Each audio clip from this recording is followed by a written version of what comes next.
Hello friends, आज हम लोग देखेंगे सीआईबी बीएफएम मॉड्यूल डी के केस स्टडीज। इसमें फ्रेंड हम लोग जो ऐसा हमारा एसेट लायबिलिटी मैनेजमेंट चैप्टर था और मैच्योरिटी बैकेट, उसके ऊपर हम लोग कुछ न्यूमेरिकल्स बनाएंगे। तो चलिए शुरू करते हैं हमारा आज का टॉपिक। तो फ्रेंड्स, जो सबसे पहला केस स्टडीज है उसमें दिया हुआ है कि the bank wise maturity profile of borrowing of bank in percentage terms of select maturity buckets as on March 2010। Figure जो है वो परसेंटेज में दिया हुआ है। तो based on the below information answer the question. Liability asset की जो मैच्योरिटी बकेट है डिपॉजिट्स के up to 1 year, over 1 year to 3 years, over 3 years to 5 years, over 5 years. तो अप टू 1 ईयर में 33, 54, 52, 44 है। ये पीएसयू बैंक का data है फ्रेंड्स। ये ओल्ड प्राइवेट बैंक्स का है, ये न्यू प्राइवेट बैंक्स का है और ये फॉरेन बैंक्स का है। तो अलग अलग मैच्योरिटी पैकेट में अलग अलग बैंकों के कितने डिपॉजिट का परसेंटेज है वो यहाँ पे दिया हुआ है। तो अभी हमारा पहला क्वेश्चन है कि there is decline in rate of interest of 2% for a period of 1 year. The bank group which will gain most is, यानी कि रेट ऑफ इंटरेस्ट जो है फ्रेंड वो कम हो रहा है 1 ईयर के जो बकेट है उसमें। तो बैंक ग्रुप जो जिसको सबसे ज्यादा गेन होगा वो कौन सा होगा? तो फ्रेंड्स, अप टू 1 ईयर में ये देखिए 33, 54, 52 और 44। तो सबसे ज्यादा जिसका डिपॉजिट है, सबसे ज्यादा रेट ऑफ इंटरेस्ट उसी को मिलेगा।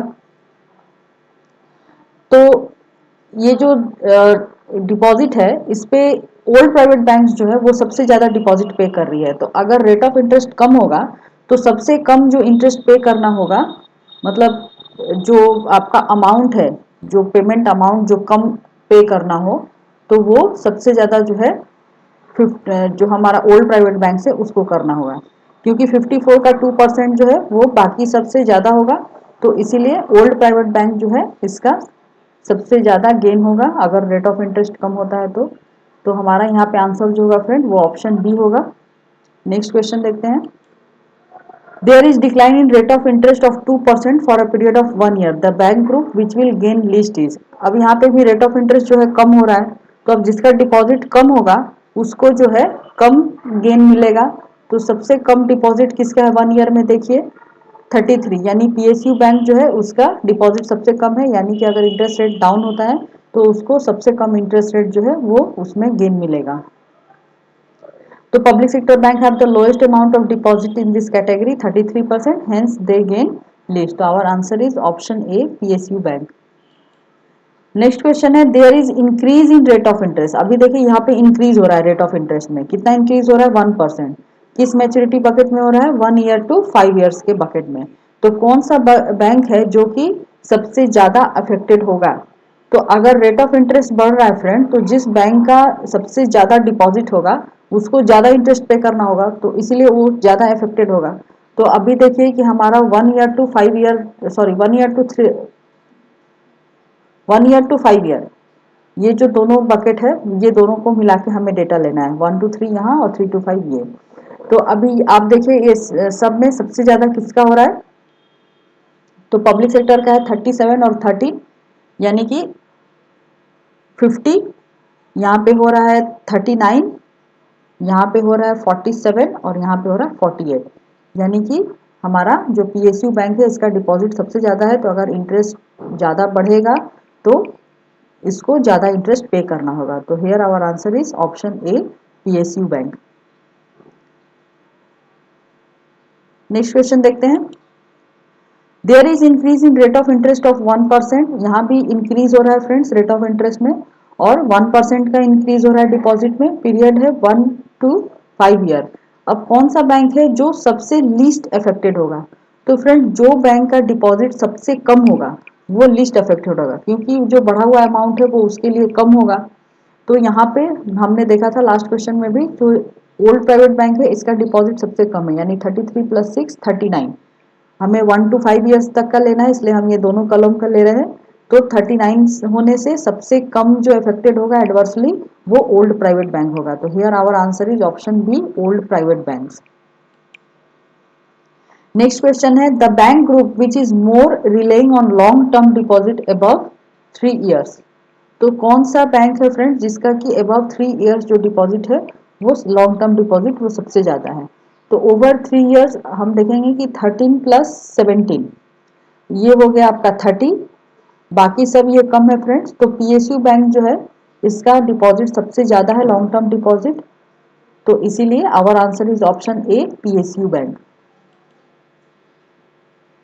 नेक्स्ट केस स्टडी देखते हैं फ्रेंड हम लोग। यहाँ पे डेटा जो है वो चेंज हो गया है और ये जो है maturity profile of borrowing of banks यानी लोन्स के बारे में ये डेटा दिया हुआ है। पहले वाला जो था हमारा वो डिपॉजिट के ऊपर था, ये जो है लोन्स के ऊपर है। तो लोन के ऊपर जो है हमारा जो सिनेरियो है वो चेंज हो जाएगा। चलिए देखते हैं कैसे वो चेंज होगा। तो हमारा पहला क्वेश्चन जो है वो बोल रहा है कि there is increase in rate of interest of 2% for a period over 5 years, यानी कि यहाँ पे इंक्रीज हो रहा है लोन के रेट ऑफ इंटरेस्ट में। कितना इंक्रीज हो रहा है? 2% का। और कौन से पीरियड के लिए हो रहा है? 5 इयर्स एबव। तो कौन सा बैंक ग्रुप जो है जिसको सबसे ज्यादा लॉस होगा? तो फ्रेंड्स यहाँ पे जो सबसे ज्यादा लॉस होगा ओवर 5 इयर्स में, देखिए यहाँ 2 है पीएसयू बैंक में, ओल्ड प्राइवेट बैंक का 7 है, न्यू प्राइवेट बैंक का 2 है और फॉरेन बैंक का 2 है।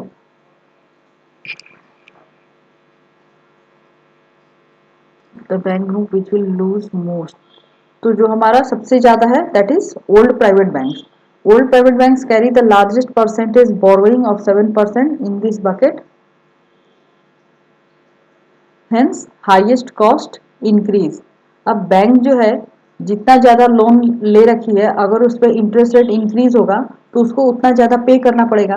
तो इसीलिए फ्रेंड्स यहाँ पे जो है ओल्ड प्राइवेट बैंक्स को इसको ज़्यादा बोरोइंग है 7% का, तो इसीलिए इसको हाईएस्ट कॉस्ट इंक्रीज होगा। नेक्स्ट क्वेश्चन है there is increase in rate of interest of 2% for a period over 1 year up to 3 years. यहाँ पे 2% का रेट इंक्रीज हो रहा है और 1 ईयर टू 3 इयर्स के बीच में हो रहा है। तो कौन से बैंक ग्रुप को सबसे ज्यादा जो है लॉस होगा? तो 1 year to up to 3 years में देखिए सबसे ज्यादा किसका है? 15 है पीएसयू का, ओल्ड प्राइवेट का 3 है, न्यू प्राइवेट बैंक का 45 है और फॉरेन बैंक का 11 है। यानी जो न्यू प्राइवेट बैंक है इसका सबसे ज़्यादा बोरोइंग है, इसीलिए इसको कॉस्टिंग भी सबसे ज़्यादा आएगी। तो इसलिए new private banks carry the largest percentage borrowing और 45% in this bucket, hence highest cost increase. Here our answer is option C, new private banks. Next question है देयर इज डिक्रीज, अब डिक्रीज हो रहा है फ्रेंड्स रेट ऑफ इंटरेस्ट। कितना decrease हो रहा है? 0.5% for a period of over 3 years to 5 years. The bank group there which will gain most is, तो अब 0.5% का जो है डिक्रीज हो रहा है फ्रेंड्स और 3 to 5 इयर्स में हो रहा है। तो यहाँ पे 3 to 5 इयर्स में देखिए पीएसयू बैंक का 2 है, ओल्ड प्राइवेट बैंक का 6 है, न्यू प्राइवेट बैंक का 2 है और फॉरेन बैंक का 3 है। तो जो बैंक सबसे ज़्यादा बोरोइंग की है उसका जो पेमेंट है वो सबसे कम आएगा। तो इसीलिए यहाँ पे हमारा जो आंसर होगा that is old private banks carry the largest percent of borrowing of 6% in this bucket, hence highest cost decrease. तो इसको सबसे ज़्यादा कॉस्ट डिक्रीज का फायदा मिलेगा। नेक्स्ट क्वेश्चन है there is decrease in rate of interest of 0.5% for a period of up to 1 year. The bank group which will gain least is, यहाँ पे 1 ईयर के बकेट में 0.5% का डिक्रीज हो रहा है। तो देखिए फ्रेंड्स 1 ईयर में सबसे ज्यादा किसका है? तो 1 ईयर में 81, 84, 51, 84, यानी कि 81, 84, 51, 84, तो 51 जो है ये हमारा सबसे कम है। तो अगर रेट ऑफ इंटरेस्ट डिक्रीज होगा तो कौन से बैंक को सबसे ज्यादा जो है लॉस होगा? जिसका सबसे कम एडवांसेस है, तो इसका सबसे कम एडवांसेस है न्यू प्राइवेट बैंक्स का। तो यहाँ पे हमारा आंसर होगा option B, sorry option C, new private banks. Next question देखते हैं the bank group which is depending most on over 3 years borrowing. अब ओवर 3 इयर्स बोरोइंग में देखना है फ्रेंड्स, ये 3 to 5 और ओवर 5 ये दोनों ही उसमें आ जाएंगे। तो सबसे लार्जेस्ट जो है वो किसका हो रहा है? तो पीएसयू का 2 to 4, ओल्ड प्राइवेट बैंक का 6+7 13, न्यू प्राइवेट का 4, फॉरेन का 5, यानी सबसे ज़्यादा जो है वो ओल्ड प्राइवेट बैंक्स का हो रहा है। तो ओल्ड प्राइवेट बैंक जो है वो ज़्यादा डिपेंडेंट है बोरोइंग के ऊपर, जिसमें मोर देन 3 इयर्स के जो टेन्योर का बोरोइंग्स है। तो here our answer is option B, old private banks. एक और इसी तरह का देखते हैं फ्रेंड्स, ये maturity profile of borrowing of banks है, यानी कि बैंकों के बोरोइंग के ऊपर है। और यहाँ पे अलग अलग मैच्योरिटी बकेट दिए हुए हैं। तो सबसे पहला क्वेश्चन जो है कि अगर रेट ऑफ इंटरेस्ट में 0.5% का इंक्रीज हो और मैच्योरिटी बकेट का जो पीरियड है वो 1 ईयर है, तो कौन से बैंक को सबसे ज़्यादा जो है गेन होगा। तो यहाँ पे देखिए फ्रेंड्स, जो हमारा अप टू 1 ईयर का बकेट है ये वाला 39, 42, 42 और 54, तो सबसे ज़्यादा किसका है बोरोइंग, 54 का है। तो अगर रेट ऑफ इंटरेस्ट इंक्रीज होगा तो सबसे ज़्यादा गेन किसको होगा, फॉरेन बैंक्स को होगा। तो increase in rate of interest 0.5% for a period up to 1 year, the bank group which will gain most.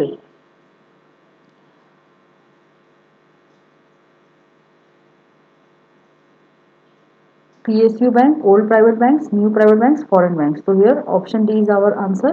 Foreign bank carry the largest percentage of loans and advances of 54% in this bucket. Hence highest interest increase on loans. Next question है, there is increase in rate of interest of 0.5% for a period of up to 1 year. The bank group which will gain least is, तो जिसका सबसे कम होगा friends वो सबसे कम gain करेगा। तो यहाँ पे अप टू 1 ईयर में जो PSU बैंक है इसका 39 है, ये सबसे कम है, इसीलिए here our answer is option A PSU bank. Next question है, देयर इज डिक्रीज, अब डिक्रीज हो रहा है रेट ऑफ इंटरेस्ट में 1.5% का for a period of above 1 year to 3 years. The bank group which will lose least is, तो 1 year to 3 years के bucket में हम देखेंगे PSU बैंक का 37 है, ओल्ड प्राइवेट बैंक का 32 है, न्यू प्राइवेट बैंक का 31 है और फॉरेन बैंक का 18 है। तो यहाँ पे जो है अगर कम होगा तो सबसे कम जो इंटरेस्ट डिक्रीज होने से फायदा मिलेगा वो फॉरेन बैंक्स को मिलेगा और सबसे ज्यादा जो मिलेगा वो PSU बैंक को मिलेगा डिक्रीज होने से। तो here our answer is option D, foreign banks. Next question, there is decrease in rate of interest of 1.5% for a period of above 1 year to 3 years. Which bank group will lose the most is, हम friend मैंने आपको previous question में बताया जैसे कि हमारा 1 year to 3 years में सबसे ज़्यादा जो है वो PSU बैंक का है, तो इसीलिए अगर इंटरेस्ट रेट इंक्रीज होगा तो सबसे ज़्यादा जो लॉस है वो PSU बैंक को ही होगा क्योंकि इसको ज़्यादा इंटरेस्ट पे करना पड़ेगा। तो here our answer is option A PSU bank. Next question है, if there is upward movement in interest rate scenario for loans, the bank group having highest percentage of loans due for repricing for up to 1 year term is, अभी अगर highest interest rate scenario होगा तो कौन सा bank जो है up to 1 year term में उसको ज़्यादा परसेंटेज ऑफ लोन का रिप्राइसिंग करना पड़ेगा। तो यहाँ पे फ्रेंड जो हमारा अप टू 1 ईयर का है scenario for loan up to one year में 39 PSU, old private 42, new private 42 और फॉरेन बैंक्स 54, यानी सबसे ज़्यादा जो है फॉरेन बैंक्स का है। तो इसीलिए यहाँ पे हमारा जो आंसर होगा वो होगा option D, foreign banks.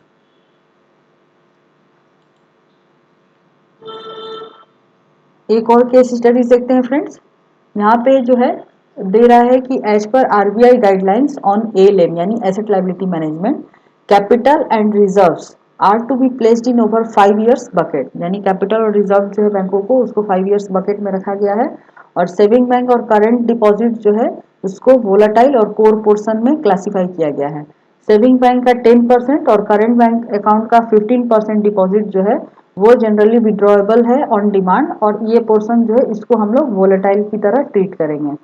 While volatile portion can be placed in the time bucket 14 days, the core option में be placed in over 1 to 3 years bucket, यानी कि अप टू 14 डेज जो होगा फ्रेंड्स वहां पे हम लोग वोलेटाइल पोर्शन को प्लेस करेंगे और जो above from 1 to 3 years and above 1 to 3 years है उसको हम लोग जो है कोर पोर्शन वहां पे प्लेस करेंगे। टर्म डिपॉजिट के लिए अलग अलग मैच्योरिटी बकेट दिए हुए हैं।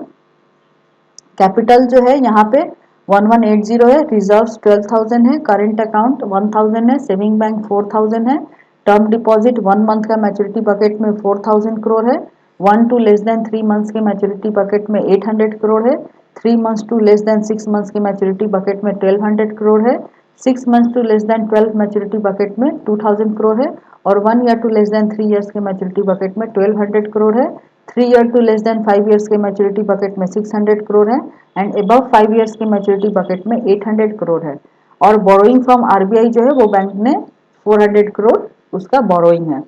तो based on the above information answer the below question. तो चलिए देखते हैं क्या क्या क्वेश्चन है इसमें। तो सबसे पहला क्वेश्चन है फ्रेंड कि what is the amount of current account deposit that can be placed in 14 days bucket, यानी कि 14 डेज बकेट में करंट अकाउंट डिपॉजिट का कितना पोर्शन रखना है। तो फ्रेंड यहाँ क्वेश्चन में देखिए दिया हुआ है कि हमेशा जो है 14 डेज के बकेट में वोलाटाइल पोर्शन जाएगा। तो करंट डिपॉजिट जो है उसका 15% वोलाटाइल है और 85% क्या होगा, कोर होगा। टोटल 100% का होता है, तो हमें 15% लेना है। अब यहाँ पे देखिए करंट अकाउंट कितना दिया हुआ है, 1000 करोड़ दिया हुआ है। तो 1000 करोड़ का हम लोग 15% लेंगे, तो 1000 करोड़ का 15% हमारा होगा 150 करोड़। तो यहाँ पे हमारा जो वोलेटाइल पोर्शन जो 14 डेज के बकेट में प्लेस किया जाएगा वो होगा ₹150 करोड़। नेक्स्ट क्वेश्चन है कि what is the amount of saving bank deposit that can be placed in 14 days bucket. Same यहाँ पे फ्रेंड्स 14 डेज में वोलेटाइल पोर्शन जाएगा सेविंग्स बैंक का। सेविंग्स बैंक का वोलेटाइल पोर्शन 10% है और सेविंग बैंक का अमाउंट जो है दैट इज 4000। तो 4000 का हम लोग 10% लेंगे दैट इज 400 करोड़। तो our answer is option D 400 crore. और ये जो है ये 14 डेज के मैच्योरिटी बकेट में प्लेस होगा। नेक्स्ट क्वेश्चन है what is the amount of current account deposit that can be placed in 1 to 3 years bucket. अभी 1 to 3 ईयर्स बकेट में फ्रेंड्स हमारा कोर डिपॉजिट जाएगा। तो जो करंट डिपॉजिट है उसका 15% वोलेटाइल है, तो 85% जो है वो कोर डिपॉजिट होगा।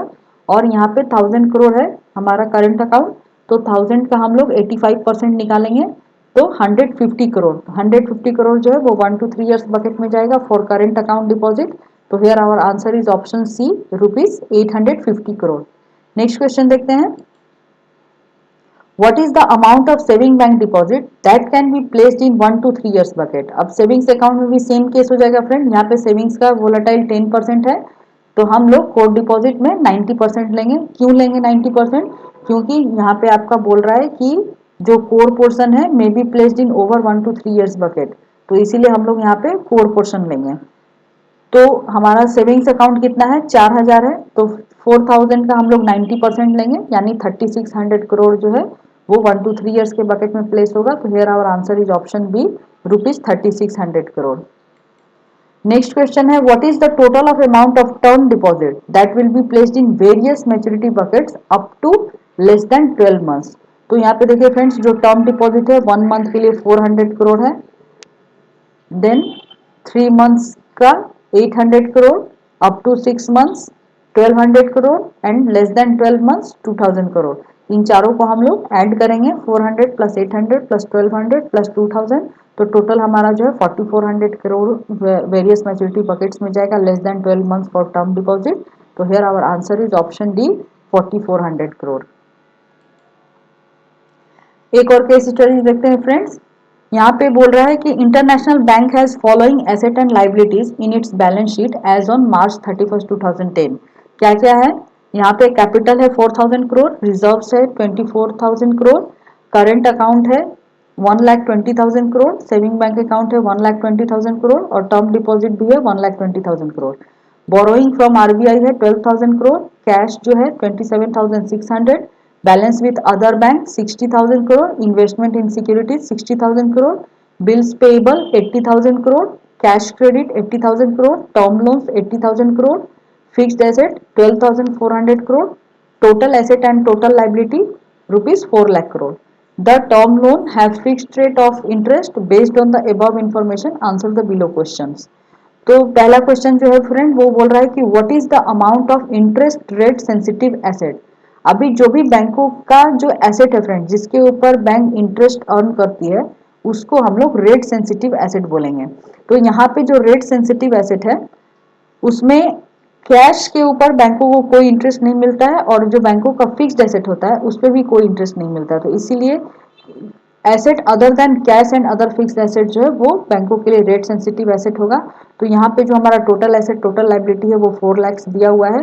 तो 4 लाख में से हम लोग कैश और फिक्स्ड एसेट, यहाँ पे देखिए हमारा कैश जो है 27,600 और जो फिक्स्ड एसेट है दैट इज 12,400। तो ये दोनों को हम लोग इसमें माइनस कर देंगे 4 लाख में से। तो हमारा जो एसेट आरएसए जो आएगा rate sensitive asset that is 3,60,000 crore. तो here our answer is option C ₹3,60,000 crore. Next question है तो what is the amount of interest rate sensitive liabilities. अभी लाइबिलिटीज में देखना फ्रेंड्स, तो लाइबिलिटी में क्या होता है कि जो बैंकों का कैपिटल और रिजर्व्स होता है उसके ऊपर कोई इंटरेस्ट नहीं मिलता है, और करंट अकाउंट में भी फ्रेंड्स आपने देखा होगा कि बैंक कोई इंटरेस्ट नहीं देती है, तो इसीलिए करंट अकाउंट जो है ये भी रेट सेंसिटिव लाइबिलिटी में काउंट होगा। तो टोटल लाइबिलिटी हमारा हो गया 4 लाख करोड़, 4 लाख करोड़ हमने ले लिया। इसमें से हम लोग कैपिटल जो 4000 है, रिजर्व 24,000 करोड़ और करंट अकाउंट 1,20,000 करोड़, ये तीनों को हम लोग यहाँ से माइनस करेंगे तो 2,52,000 करोड़ जो है दैट इज हमारा RSL निकल के आएगा। तो our answer is option A 2,52,000। Next question देखते हैं। In this case how much and what type of gap in rate sensitive assets and liabilities the bank is having. तो टोटल हमारा जो RSA आया था फ्रेंड्स दैट इज 3,60,000 और RSL आया 2,52,000। हमें यहाँ कुछ नहीं करना है, गैप निकालने के लिए हम RSA को में से RSL को माइनस करेंगे तो हमारा आंसर आएगा 1,08,000। तो ये 1,08,000 जो है ये हमारा पॉजिटिव गैप है क्योंकि हमारा एसेट ज्यादा है लाइबिलिटी से, तो here our answer is option B 1,08,000 crore positive gap. Next question है what is the amount of tier 1 capital of the bank. Friend tier 1 capital में हम लोग बैंकों के रिजर्व्स और कैपिटल को इंक्लूड करते हैं, तो यहाँ पे बैंक का जो कैपिटल है दैट इज 4,000 और रिजर्व्स है 24,000, तो हम लोग दोनों को ऐड करेंगे 24,000 प्लस 4,000 इक्वल टू 28,000 करोड़ जो है वो टीयर 1 कैपिटल होगा। तो फ्रेंड्स इसी के साथ हमारा जो एसेट लायबिलिटी मैनेजमेंट और मैच्योरिटी बकेट के ऊपर केस स्टडीज है वो यही खत्म होता है। तो आपको अगर हमारा चैनल अच्छा लग रहा है तो आप हमारे चैनल को लाइक करिए, शेयर करिए, सब्सक्राइब करिए। नेक्स्ट वीडियो में हम लोग नेक्स्ट टॉपिक के साथ मिलेंगे, तो तब तक के लिए keep watching our channel and thank you for watching this video.